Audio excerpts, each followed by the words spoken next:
Israel और फिलिस्तीन का युद्ध लगातार जारी है। आसमान से बम गिर रहे हैं, जमीन पर गोलीबारी हो रही है, हवा से मिसाइलें छोड़ी जा रही हैं। दोनों और हजारों की तादाद में लाशें बिछ चुकी है। दिन ब दिन युद्ध बढ़ता ही जा रहा है। हमास के आतंकी आसमान, पानी और हवा सभी ओर से घुसपैठ कर रहे हैं, तो इजरायली सेना भी गाजा पट्टी को तबाह करने में जुटी है। बता दें कि फिलिस्तीन के आतंकी संगठन हमास ने 7 अक्टूबर को इजराइल पर 5000 रॉकेट से हमला किया था, जिसके बाद युद्ध का ऐलान हुआ। इजराइल डिफेंस फोर्स की ओर से युद्ध से जुड़ी तस्वीरें लगातार सोशल मीडिया पर शेयर भी की जा रही है और इसी के साथ आईडीएफ ने हमास पर युद्ध के नियम तोड़ने का आरोप लगाया है। आईडीएफ ने इसे वॉर क्राइम यानी युद्ध अपराध बताया है। ऐसे में सवाल है कि आखिर युद्ध के नियम क्या है हमास पर, जिसे तोड़ने के आरोप लग रहे हैं।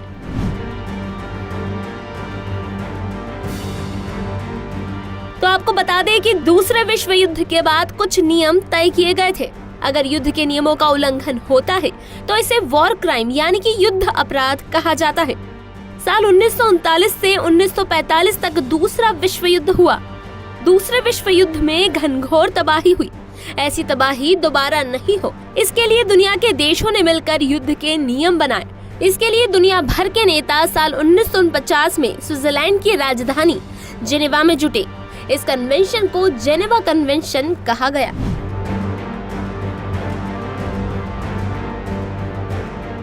उन्नीस में स्विट्जरलैंड की राजधानी जेनेवा में कन्वेंशन हुआ। जेनेवा कन्वेंशन में बनाए गए कानून को इंटरनेशनल ह्यूमैनिटेरियन लॉ कहा गया। इस कानून में 161 नियम है, जिसे 196 देशों ने मान्यता दे रखी है। इसमें साफ कहा गया है कि जब किसी देश के अंदर युद्ध हो रहा होता है तो ये कानून लागू नहीं होता, लेकिन दो देश जब आपस में जंग कर रहे हों और उसमें हथियारों का इस्तेमाल किया जा रहा है तो ये कानून लागू होते हैं।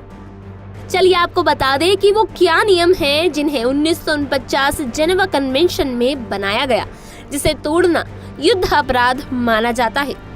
युद्ध के दौरान जानबूझकर नागरिकों की हत्या करना, नागरिकों को बंधक बनाना, उनकी संपत्तियों को जब्त करना, नागरिकों के साथ अमानवीय बर्ताव करना, हमले के दौरान नागरिकों को नुकसान पहुंचाना, सैन्य ठिकानों पर हमले के दौरान नागरिकों की मौत होना।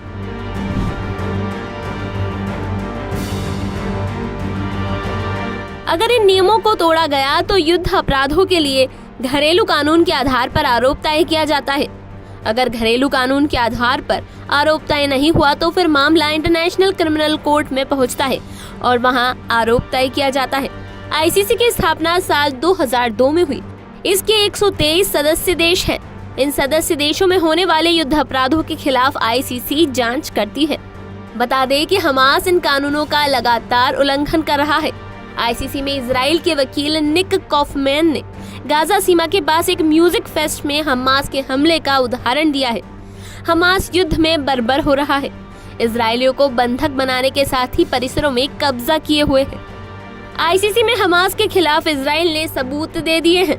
अब देखना होगा कि हमास पर आईसीसी क्या निर्णय लेता है। इस टॉपिक पर आपकी क्या राय है, हमें कमेंट सेक्शन में जरूर बताएं और ऐसी ही वीडियोस के लिए जुड़े रहिए न्यूज़ 18 हिंदी ओरिजिनल्स पर।